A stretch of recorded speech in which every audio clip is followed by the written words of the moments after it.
Boa tarde, bom dia ou boa noite, professores. Eu não sei o horário que vocês estão vendo a nossa apresentação de seminário, tá certo? Então resolvi logo dar todos os bons e boas, né? Ó, a gente ficou encarregado, o meu grupo, de apresentar o nosso seminário acerca do sistema urinário. E aqui, deixa eu passar aqui. Pronto, temos os docentes, que são vocês, grandes professores da gente. Professora Ana, professora Carolina e o professor José, né? Que a gente conhece por Emerson.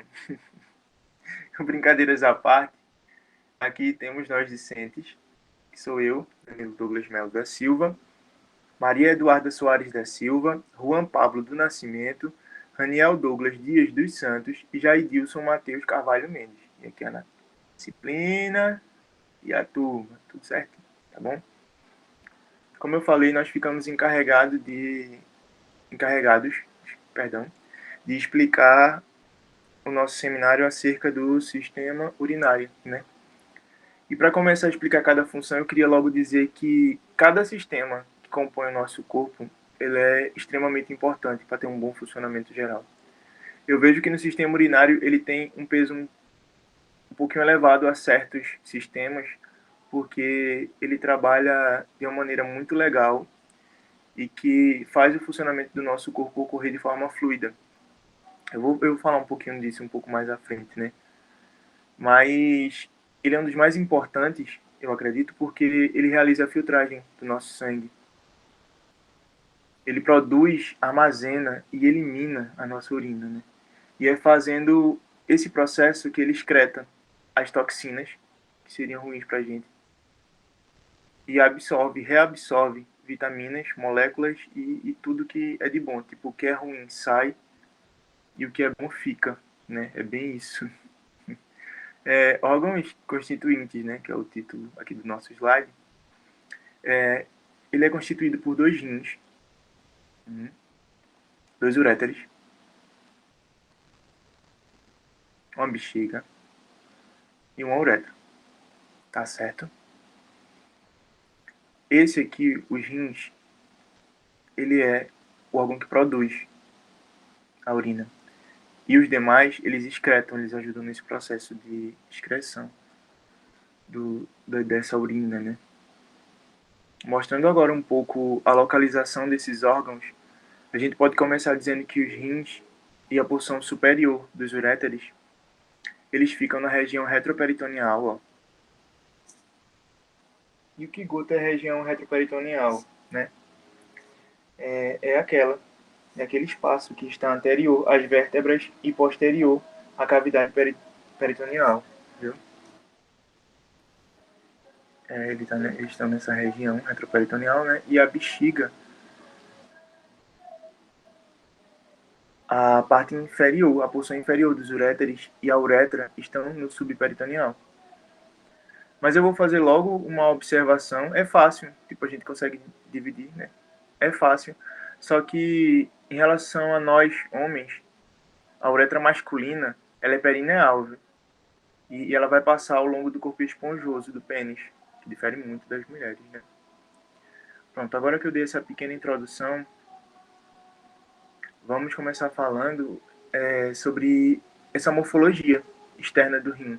Como eu disse, cada um dos constituintes do nosso grupo vão falar dos órgãos em específico para ficar mais detalhado para vocês, tá certo?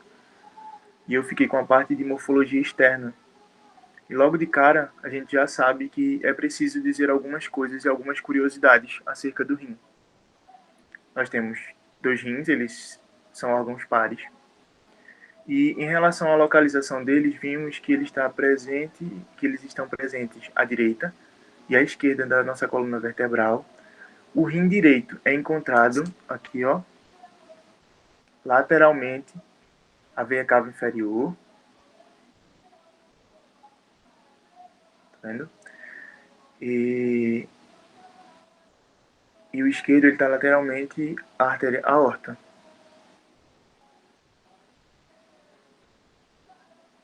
Vamos lá agora, passar aqui para o próximo. Deixa eu ia deixar para falar no final, mas eu acho que já pula para a parte do Eduardo, então eu vou falar algumas curiosidades que não são curiosidades, são algumas observaçõezinhas que eu não sabia, inclusive, né? Que ele filtra, o rim, ele filtra cerca de 180 litros de sangue durante o dia, durante a nossa atividade, né? Ele trabalha muito, meu Deus.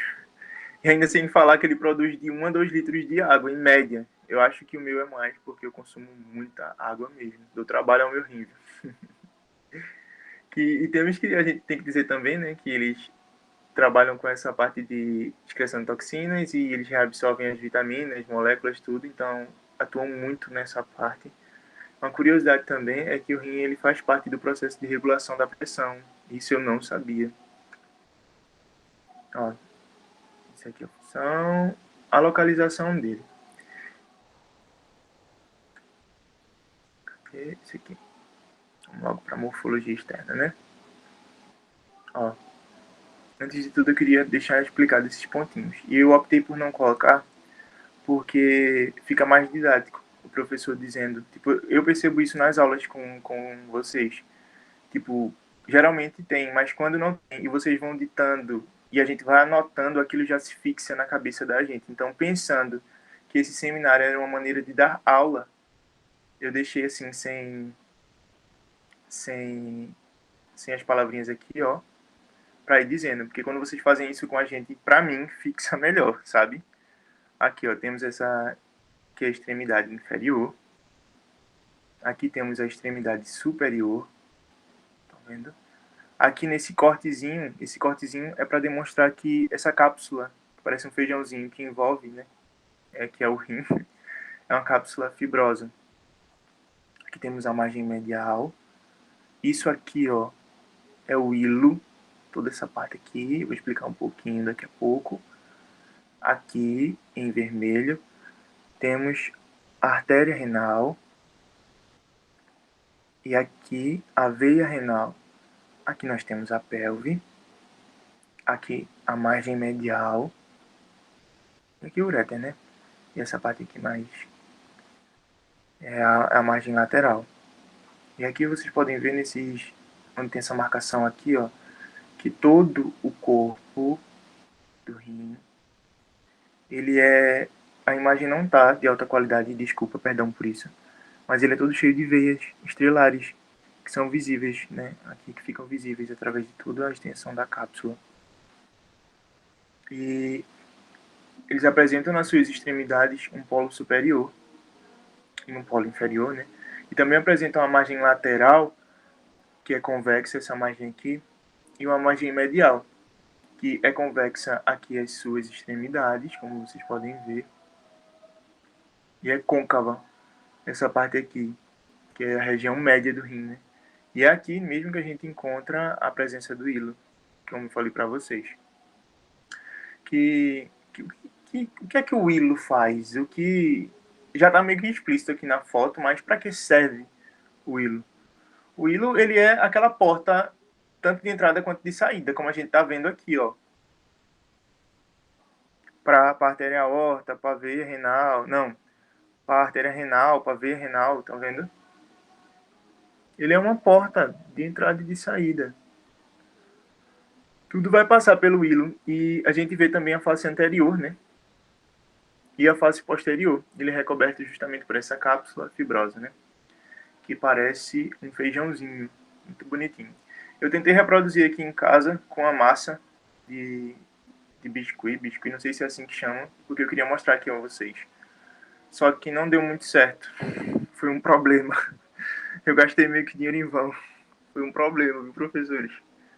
Mas eu tentei e eu acho que ia ficar mais dinâmico, só que eu não consegui mesmo. Deu totalmente errado, a massa não ficou no ponto, ficou toda mole, enfim. Eu queria falar outra curiosidade aqui acerca do rim, né? Sobre essa, falando de morfologia externa, que é justamente quando a gente nasce, quando somos bebês, ele tem a presença de vários lóbulos em cima desse rim, que aparenta ficar feito uma gordura, sabe? Fica feito uma gordura. E depois que a gente vai passando por esse processo de envelhecimento, de crescimento, né? Ele vai tomando esse aspecto liso que a gente já encontra aqui no rim de um adulto saudável, né? Ainda tem isso. Em relação à sua topografia, A gente vê que o rim, deixa eu voltar aqui. Essa aqui. Ó, em relação à topografia dele, a gente vê que o rim direito, ele é maior. Não, o rim direito, na verdade, ele está 2 centímetros abaixo do esquerdo. O esquerdo é que é maior, né? Tipo, não é maior, mas ele dá uma impressão de que está mais alto, justamente porque o rim direito ele está a cerca de 2 centímetros abaixo, né, do outro. Ah, e por que isso acontece? E por que ele está abaixo? Se são órgãos pares, por que não são iguais, né? E eu sei que pares não tem correlação com igualdade, mas é o que se espera. Tipo, quando são pares, geralmente são iguais, né? Mas isso se dá pela grande massa que a gente tem do fígado. E ele acaba meio que impedindo que fique no nível igual, sabe? E se a gente parar um pouquinho para analisar a posição anatômica dos rins, a gente nota aqui, ó, não nesse corte, mas em outro corte que eu vi, que o polo superior ele está situado mais para trás em relação a essa parte aqui, ó, em relação à parte inferior, né? E tendo assim esse eixo meio oblíquo, perdão. Ele não fica reto mesmo, não. E a gente vê logo também que os superiores, essa parte aqui, ó, ela é bem mais próxima quando comparada a essa aqui, ó. A essa aqui da parte de baixo, estão vendo? Em relação acerca da parte externa, da morfologia externa do rins, foi isso, professores. Eu quero que vocês gostem do nosso trabalho. Espero que nós tenhamos conseguido passar o que vocês queriam que a gente passasse. Novamente eu agradeço pela oportunidade e vou passar aqui para os meus colegas que vão dar continuidade à nossa apresentação, tá certo? Obrigado mesmo, viu? De verdade. Vou dar início falando sobre a morfologia interna do rim. Começando pelos cálices renais menores, que se unem formando os cálices maiores, formando a pelve renal. Todos se encontram-se no interior de uma cavidade do rim, chamada de seio renal, que também é preenchida pelo tecido adiposo. E essa pelve se conecta direto com o uréter. Ampliando, encontramos os néfrons, que apresentam uma cápsula glomerular, que se encontra nesse tufo capilar, desembocando no ducto coletor. Na medida que o sangue vai passando pelo glomérulo, ele vai sendo filtrado pela cápsula glomerular, passando pelos tubos renais, onde vai ter substâncias que vão ser secretadas e substâncias que serão reabsorvidas. No final, o que sobra no ducto coletor é a urina, que vai ser conduzida até as papilas renais, desembocando no cálice renais menores. Em nível de esquema, no nosso glomérulo teremos a arteríola aferente. Esse nome se dá porque está chegando no glomérulo. Chegando no glomérulo, que é onde o sangue é filtrado, encontramos a arteríola eferente, que dá origem às arteríolas retas, que vão formar, ao redor desses túbulos néfricos, uma goma capilar chamada de cápsula peritubular. Agora, vamos ver qual é a origem da arteríola aferente, de onde ela vem, falando um pouco sobre a irrigação dos rins. A irrigação renal se dá pela artéria renal, se dividindo em artérias segmentares. Como o nome sugere, cada uma se encontra no segmento renal. A seguir, eu vou mostrar 5 segmentos na imagem, e de acordo, vocês verão que cada segmento será suprido por uma artéria segmentar. Em seguida, nós vemos que a artéria aferente, ela vem através da artéria renal, artérias segmentares, artérias interlobares, artérias arqueadas e artérias interlobulares. Essas artérias segmentares fazem curvas nas artérias interlobares, que em seguida se encontram com as arqueadas. Nessa imagem, nós vemos o VAP, que é o rim direito, que o VAP seria a veia renal, a artéria renal e a PV renal. Em seguida, a gente vemos a drenagem linfática, onde vemos os vasos linfáticos medulares corticais, vasos linfáticos que acompanham os vasos renais e os linfônodos aórticos laterais. Essa imagem é um corte transversal da parede abdominal do rim, que mostra toda a estrutura de órgãos que são ligados aos nossos rins. Temos a fáscia renal, que se divide na lâmina superior e na lâmina inferior. Essa lâmina será envolvida pelo rim e dentro delas teremos a cápsula adiposa. Nessa cápsula adiposa teremos o que não se limita só na face, também penetrando o hílio e o seio renal. Externamente temos o tecido adiposo, que se protege os rins de choques mecânicos. Olá, meu nome é Juan Pablo e agora eu vou abordar um pouco sobre a bexiga. Eu vou falar um pouco aqui sobre a definição, função e localização dela neste slide. Primeiramente, a função da bexiga. A definição. Ela é uma víscera oca de fortes paredes musculares que ela tem a função de armazenar temporariamente a urina. Quando ela está vazia, ela se encontra na pelve menor, inferiormente ao peritônio e posteriormente à síntese púbica. E além disso, ela está fortemente ligada ao ligamento pubo-prostático nos homens e ligada ao ligamento pubo-vesical nas mulheres. Nessa imagem aqui podemos ver um pouco do processo, antes do processo, né, no caso de micção, até o processo de micção. E nesse primeiro processo aqui podemos ver que o músculo dentro da bexiga está completamente relaxado e o esfíncter contraído. Não tem quantidade necessária de urina para ser excretada, então está tranquilo. Na segunda imagem aqui já podemos ver, no segundo processo podemos ver, né, que já está mais da metade da urina e ainda continua um pouco menos relaxado o músculo detusor e o esfíncter continua contraído. No terceiro processo aqui já vemos que há necessidade de urinar.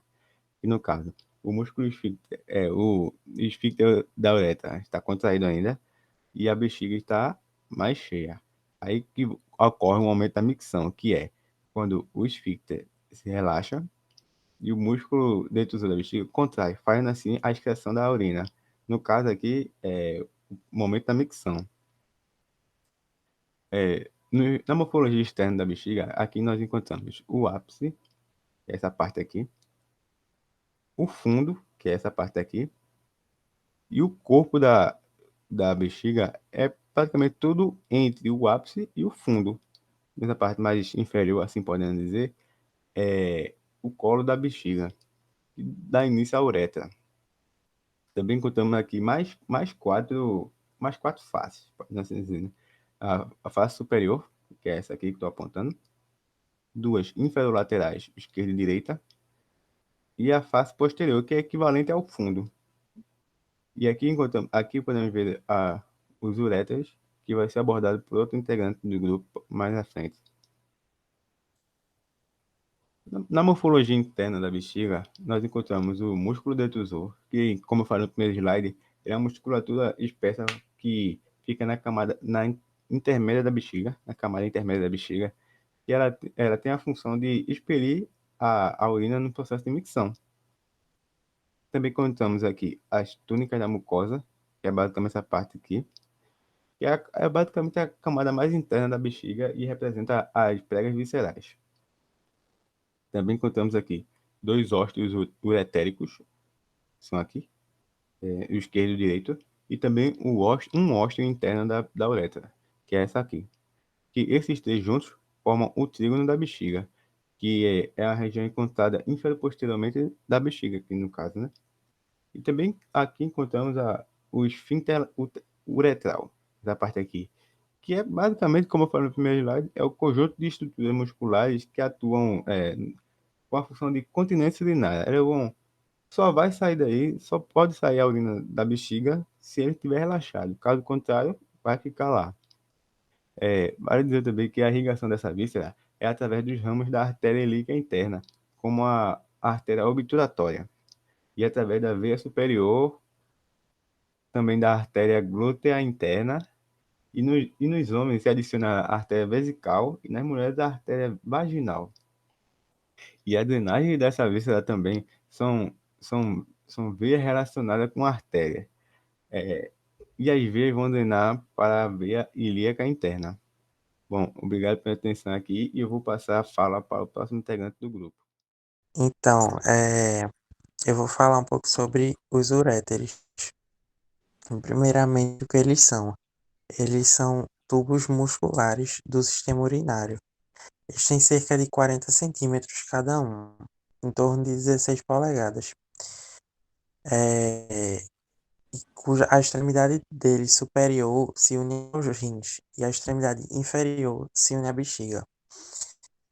Ele é feito de músculo liso e no adulto humano ele tem geralmente de 30 a 40 centímetros, de 20 a 30 centímetros, podendo chegar a 40 de comprimento e 3 a 4 de diâmetro. O uréter ele é revestido por células uroteliais. É um tipo de epitélio transicional e possui uma camada de músculo liso adicional no terço mais próximo da bexiga, que auxilia no peristaltismo. Peristaltismo é uma contração e relaxamento radialmente simétrico dos músculos que se propaga em uma onda por um tubo, em uma direção anterógrada. E a função dos uréteres são impulsionar a urina dos rins para a bexiga urinária. Encerro aqui a minha parte e passo ao próximo. Bom, dando continuidade, eu vou falar sobre a uretra feminina. Qual seria a definição da uretra feminina? A uretra feminina é o canal através do qual a urina contida na bexiga é eliminada, por onde a urina é eliminada. Falando sobre a função, qual seria? A função da uretra é conduzir a urina da bexiga para o meio externo. Agora eu vou falar sobre a morfologia interna e externa. Começando falando sobre a morfologia interna. A uretra é revestida de mucosa, que contém grande quantidade de glândulas secretoras de muco. A uretra se abre para o meio exterior através do órgão externo da uretra. Bom, falando um pouco mais sobre a uretra. É um canal membranoso, ou pode ser visto aqui na segunda imagem, estreito, estendendo-se da bexiga até o orifício externo no vestíbulo. Está colocado dorsalmente a síntese pública, incluindo na parede anterior da vagina e de direção oblíqua para baixo e para frente. Essa é a localização da uretra. É levemente curva ela, com a concavidade dirigida para frente, seu diâmetro é de cerca de 4 a 6 centímetros. Seu orifício externo, falando agora sobre morfologia externa, fica imediatamente na frente da abertura vaginal e cerca de 2,5 centímetros dorsalmente a glândula do clitóris.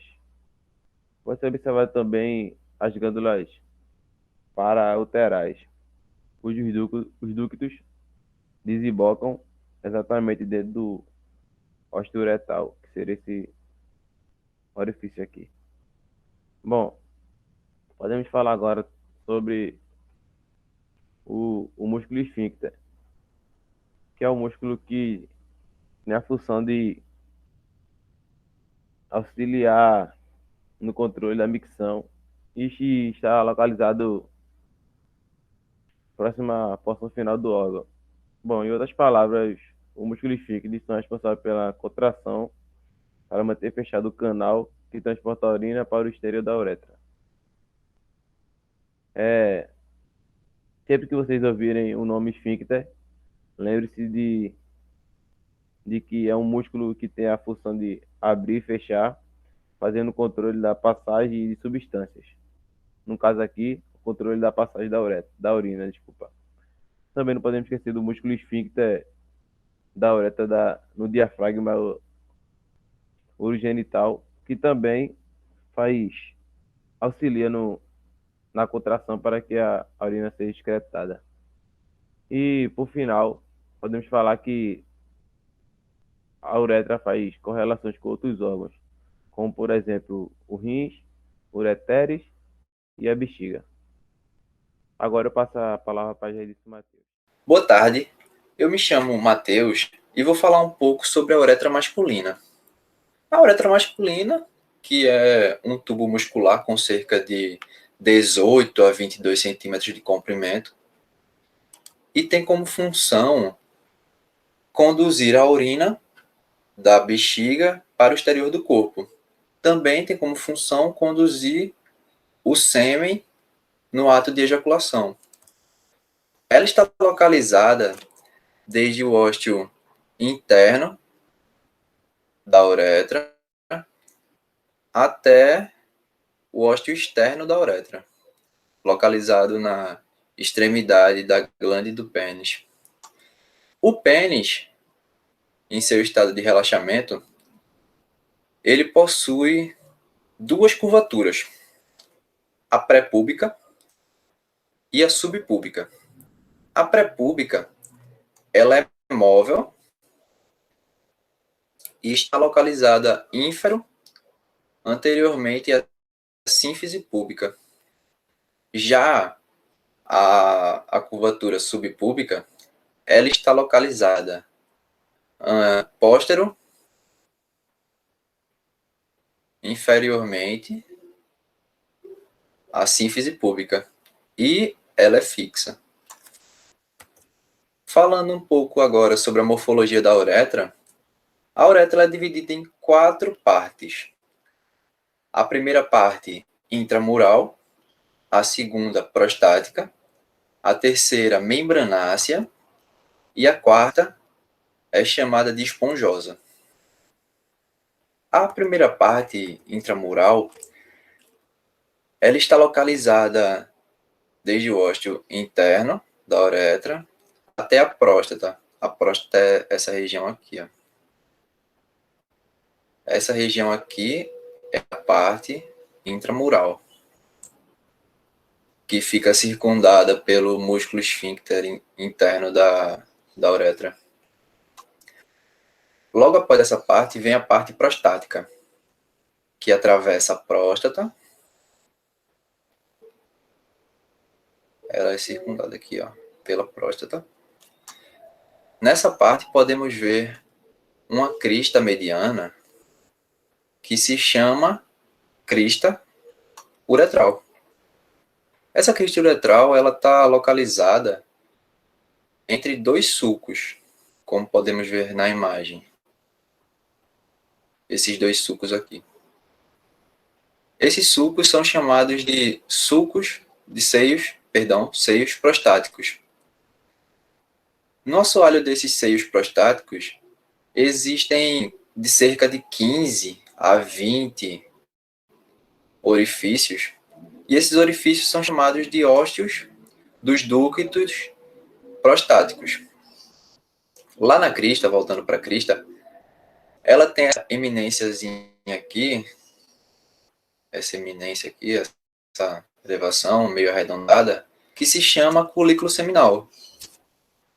Esse colículo seminal, ele tem uma abertura em forma de fenda que se chama utrículo prostático, que é um resquício embrionário. Um pouco inferiormente a ele, podemos ver 2 orifícios que são chamados de ósteos dos ductos ejaculatórios. Logo após isso, podemos ver a terceira parte, a parte membranácea. Ela vai desde o ápice da próstata, passa a região profunda do períneo, está circundada pelo músculo esfíncter externo da uretra, aqui e aqui, está circundada, e ela penetra essa membrana aqui, ó, que se chama membrana do períneo, e termina quando entra no bulbo do pênis.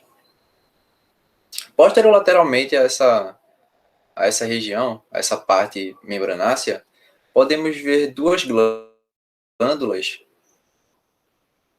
de ambos os lados, que são chamadas de glândulas bulburetrais. A próxima parte, como é a parte esponjosa, tem esse nome porque ela é uma parte que percorre todo o corpo esponjoso do pênis,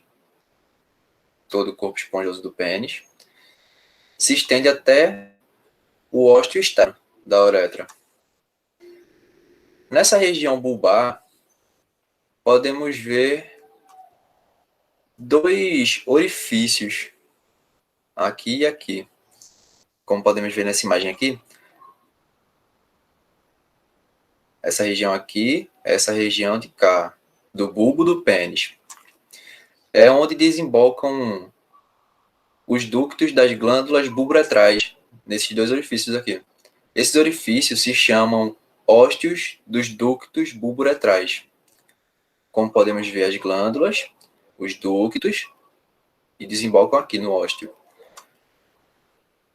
E com isso, eu concluo nossa apresentação sobre o sistema urinário. Muito obrigado.